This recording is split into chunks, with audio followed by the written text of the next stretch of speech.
তোমার গ্র্যাজুয়েশনের জন্য বাবা মাকে বাসায় বসায় রাখবে না। আমাকে একটু ভাবতে দাও। আর কত ভাববা তুমি?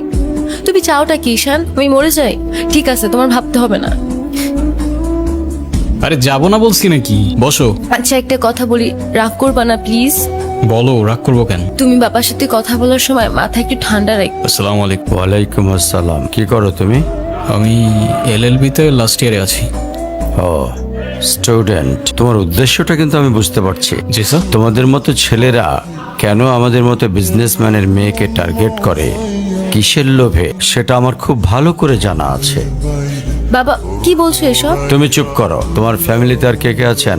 বাবা মা দুজনেই আছেন, তারা আমার সাথে থাকে না। বাবা মাকে ছেড়ে চলে গেছেন নাকি মা বাবাকে?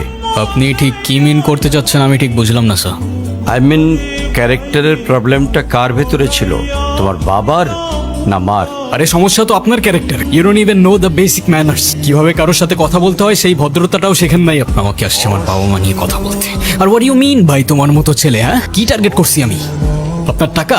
অবভিয়াসলি। আপনার হয়তো আমার ব্যাকগ্রাউন্ড সম্পর্কে ধারণা নেই স্যার। আপনাদের মতো সো কল্ড বিজনেসম্যান আমার বাবার অফিসের লাইন দিয়ে দাঁড়িয়ে থাকে। আমি এখানে আসছি শুধুমাত্র ওকে ভালোবাসি বলে, সেকেন্ড কোনো উদ্দেশ্য সমান। তোমার ক্যারেক্টার সম্পর্কে আমি খুব ভালো করে জানি।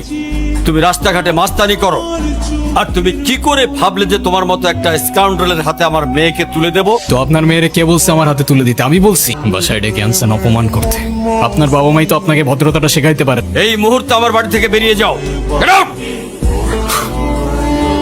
ঈশান আমি তোমাকে বারবার বলছি বাবার সামনে রাগটা একটু কন্ট্রোল করে ভদ্রভাবে কথা বলতে। আমার জন্য এতটুকু করতে পারলা না? আমি বাবাকে অনেক কষ্ট করে ম্যানেজ করছি। তুমি জাস্ট একটা বার কি সরি বলো, সব কিছু ঠিক হয়ে যায়। আমি কেন সরি বল? উল্টা তোমার বাবাকে বলো আমাকে এসে সরি বলতে। ঈশান ফল্ট তোমারও ছিল, তুমি বাবার সাথে শাউট করছো। আর একটা সরি বলে যদি সবকিছু ঠিক হয়ে যায়, কেন সরি বলবা না? কারণ আমি সরি বলি না, আর বলবো না। বলছি তো বলবো না, ব্যাস। তোমার ইগোর জন্য না তোমাকে কিছু বলতেও আমি ভয় পাই। সেদিন তুষার সাথে যা করছো, তারপর থেকে তোমাকে কোনো কিছু বলার সাহস পর্যন্ত আমি পাই না।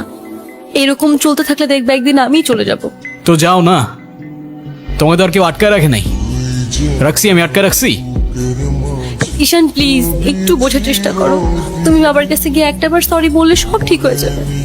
আরে আমি সরি বলবো না ভাই, বলবো না আমি সরি। এটাই কি তোমার শেষ ডিসিশন? এখন কি তোমার পেন আর পেপারে সাইন করে বলতে হবে নাকি? ঈশান আমি যদি আজকে এখান থেকে চলে যাই, হয়তো আর কোনোদিন ফিরে আসবো না। আবে তো যাও না।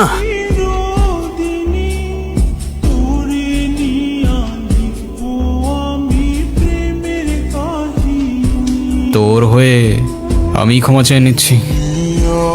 I am sorry.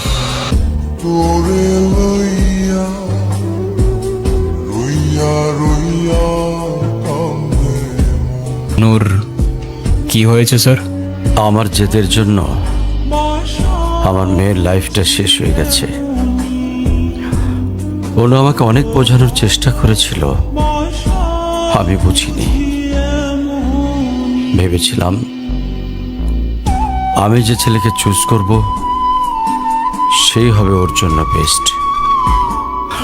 চাকরি, সরকারি চাকরিজীবী দেখে ভেবেছিলাম মেয়ের লাইফটা অ্যাটলিস্ট সিকিউর থাকবে। এটা ভাবিনি ভালো চাকরি থাকলেই ভালো মানুষ হয় না।